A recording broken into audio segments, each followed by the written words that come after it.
एक छोटा सा सुंदर गांव था, मटियारा। वहीं रहता था एक समझदार और हंसमुख आदमी, गोपाल। वो दिन भर खेतों में काम करता, सबकी मदद करता और बच्चों को मजेदार कहानियां सुनाता।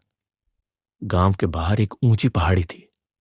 लोग कहते थे कि वहां एक भयानक राक्षस रहता है, जो रात में जोर जोर से हंसता और पेड़ उखाड़ देता। बच्चे जब शोर मचाते तो बुजुर्ग कहते, चुप रहो, नहीं तो पहाड़ी राक्षस आ जाएगा। एक रात गांव के कुएं का पानी सूख गया। गांव वालों ने सुना कि राक्षस ने पहाड़ी का झरना रोक दिया है। सब डर गए। कोई वहां जाने की हिम्मत नहीं कर रहा था। तब गोपाल बोला, अगर हम डरते रहेंगे तो राक्षस हमेशा हंसता रहेगा। चलो, मैं बात करता हूं उससे। गांव वाले बोले, पागल मत बन गोपाल, वो खा जाएगा तुझे। गोपाल हंसकर बोला, अरे पहले वो मुझे पकड़े तो सही। अगले दिन सुबह गोपाल अपना डंडा, एक रोटी का डिब्बा और एक लालटेन लेकर निकल पड़ा। जंगल में बंदर, मोर और तोते उसे देखकर बोले, गोपाल, राक्षस के पास मत जाना। गोपाल मुस्कुराया, अगर भलाई से जाऊंगा तो बुराई भी डर जाएगी। जब वो पहाड़ी पर पहुंचा तो हवा जोर से चल रही थी। अचानक एक बड़ी सी परछाई उसके सामने आई। लाल आंखें, दांत जैसे पत्थर और आवाज जैसे गरजता बादल। कौन है जो मेरी पहाड़ी पर आया? गोपाल बोला, मैं गोपाल हूं, गांव का आदमी। तूने हमारा पानी क्यों रोका? राक्षस गुस्से में गरजा, गांव वाले मेरा मजाक उड़ाते हैं, इसलिए मैंने उनका पानी रोका। गोपाल बोला, लेकिन राक्षस भाई, सबको डराकर तुझे क्या मिलेगा? चल, दोस्ती कर लेते हैं। राक्षस चौंक गया, दोस्ती मुझसे? गोपाल ने कहा, हां, तू इतना ताकतवर है, गांव वाले अगर तुझसे डरे नहीं तो तुझे कोई अकेला नहीं छोड़ेगा। राक्षस थोड़ा पिघल गया। गोपाल ने उसे अपनी रोटी दी। राक्षस ने पहली बार किसी इंसान से खाना लिया और बोला, तू अलग है गोपाल। राक्षस गोपाल के साथ पहाड़ी के झरने पर गया। उसने पत्थर हटाए और कहा, अब गांव का पानी बहता रहेगा। गांव में पानी लौट आया, खेत हरे हो गए और सब खुश हो गए। गांव वाले जब राक्षस को देखने आए तो पहले डर गए, पर गोपाल ने कहा, डर से नहीं, दोस्ती से बड़े बड़े राक्षस बदल जाते हैं। गांव वालों ने राक्षस को पानी बाबा नाम दिया। अब वो हर साल फसल कटाई पर गांव आता, बच्चों से हंसता और कहता, भलाई का पानी कभी सूखता नहीं। सीख, डर को दोस्ती से हराया जा सकता है। अगर हम समझदारी और भलाई से काम लें तो राक्षस भी हमारे साथी बन सकते हैं। बहुत समय पहले की बात है। एक घना जंगल था। उस जंगल में बहुत सारे जानवर रहते थे। शेर, हाथी, बंदर, लोमड़ी, खरगोश और कई रंग बिरंगे पक्षी। इस जंगल की सबसे चतुर और चालाक लोमड़ी का नाम था चतुरा लोमड़ी। चतुरा लोमड़ी हमेशा अपने दोस्तों की मदद करती थी और दूसरों को सताने वाले जानवरों को समझा देती थी। वहीं एक बकरी भी रहती थी जिसका नाम था लालची बकरी। लालची बकरी हमेशा और जल्दी जल्दी बहुत सारी चीजें चाहती रहती थी। एक दिन जंगल में खबर फैली कि जंगल के राजा शेर बहुत खुश हैं और सभी जानवरों को आमंत्रित किया है। शेर ने कहा, जो भी जानवर मेरी अदालत आएगा उसे कुछ उपहार मिलेगा, लेकिन यह उपहार केवल वही जानवर पाएंगे जो ईमानदार और मेहनती हैं। लालची बकरी ने यह सुना और उसने सोचा, मुझे भी उपहार चाहिए, लेकिन मेहनत क्यों करूं? मैं तो चतुराई से ही इसे ले लूंगी। चतुरा लोमड़ी ने अपने दोस्तों से कहा, हमें शेर के पास जाना चाहिए और उनकी परीक्षा में ईमानदारी और मेहनत दिखानी चाहिए, तभी हमें सम्मान मिलेगा। लालची बकरी ने सोचा कि अगर वह शेर के पास जाएगी और झूठ बोलेगी तो उसे तुरंत उपहार मिल जाएगा। उसने जंगल में फैली नई तरह की मिठाई की खुशबू का पता लगाया और अपने लिए सबसे मीठा फल चुराने की योजना बनाई। लेकिन चतुरा लोमड़ी ने उसे देखा और बोली, लालची बकरी, यदि तुम चोरी करोगी तो शेर को पता चल जाएगा और तुम शर्मिंदा हो जाओगी।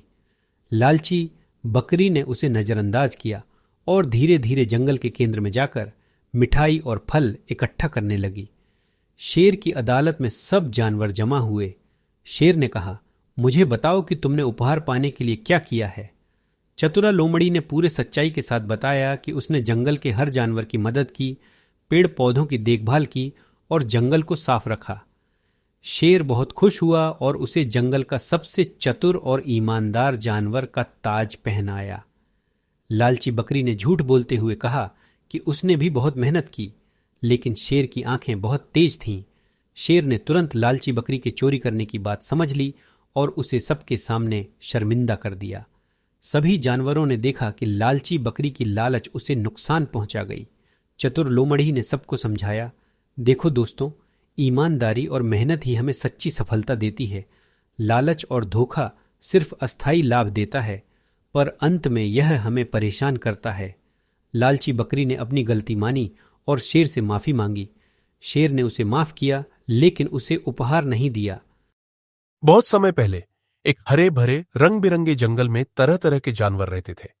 खरगोश कूदते फांदते, हिरण टहलते और बंदर डाल से डाल झूलते। इसी जंगल में रहता था एक शेर, विक्रम शेर। विक्रम ताकतवर था, पर उसमें एक बड़ी कमी थी, आलस। धीरे धीरे आलस उसकी आदत नहीं, बल्कि उसका स्वभाव बन गया था। विक्रम शेर जंगल का राजा था, लेकिन बाकी शेरों की तरह वह खुद शिकार करने नहीं जाता था। सुबह उठता, जम्हाई लेता और कहता, विक्रम, आंखें मलते हुए, उफ़, शिकार कितना मुश्किल काम है, क्यों ना कोई मुझे तैयार खाना लाकर दे दे। बाकी जानवर उसके डर से रोज खाना लाकर देने लगे। कभी खरगोश पकड़कर लाते, कभी बकरा, कभी मछली। विक्रम आराम से पेड़ के नीचे लेटकर खाता और हंसता।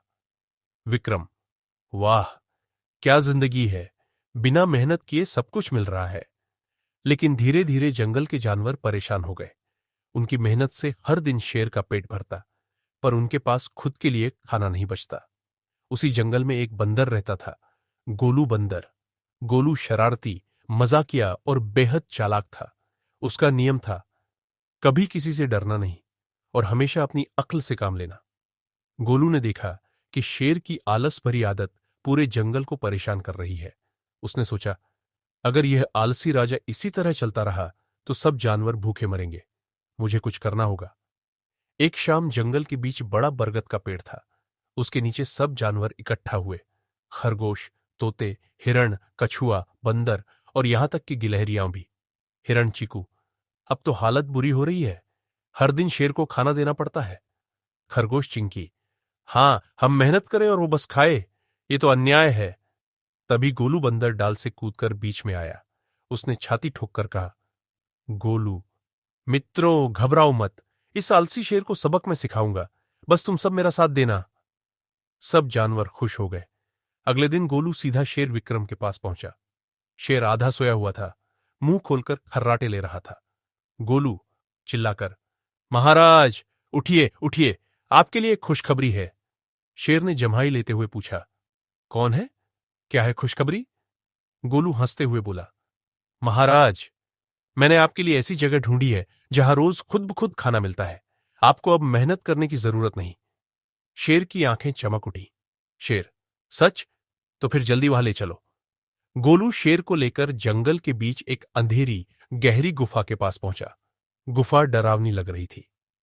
गोलू, महाराज, ये जादुई गुफा है, रोज इसमें खाना खुद आकर गिरता है, लेकिन आपको धैर्य रखकर अंदर बैठना होगा। शेर बहुत खुश हुआ और बोला, वाह, अब तो मजा आ जाएगा। वह आराम से गुफा के अंदर चला गया और बैठ गया। गोलू ने बाहर से भारी पत्थर लाकर गुफा का दरवाजा बंद कर दिया। अंदर बैठा शेर इंतजार करता रहा। 1 घंटा बीता, 2 घंटे बीते, लेकिन खाना नहीं आया। शेर भूख से तड़पते हुए, अरे ये क्या, खाना कहां है? गोलू, दरवाजा खोलो। गोलू बाहर हंसते हुए बोला, महाराज, ये वही जगह है जहां आलसी शेर रहते हैं। खाना कभी खुद नहीं आता, मेहनत करनी पड़ती है। जंगल के बाकी जानवर भी हंस पड़े। कई घंटे बाद जब शेर भूख और प्यास से बेहाल हो गया, तब जानवरों ने उसे बाहर निकाला। शेर शर्मिंदा होकर बोला, शेर विक्रम, मित्रों, मुझे माफ कर दो, मैंने तुम सबको परेशान किया। अब से मैं खुद मेहनत करके शिकार करूंगा। गोलू मुस्कुराकर बोला, याद रखो महाराज, आलस से सिर्फ बर्बादी मिलती है, मेहनत से ही सम्मान और सुख मिलता है। उस दिन से शेर बदल गया। वह खुद शिकार करने लगा और जरूरत पड़ने पर दूसरों की मदद भी करता। गोलू बंदर और शेर अच्छे दोस्त बन गए। पूरा जंगल फिर से खुशी और शांति से भर गया।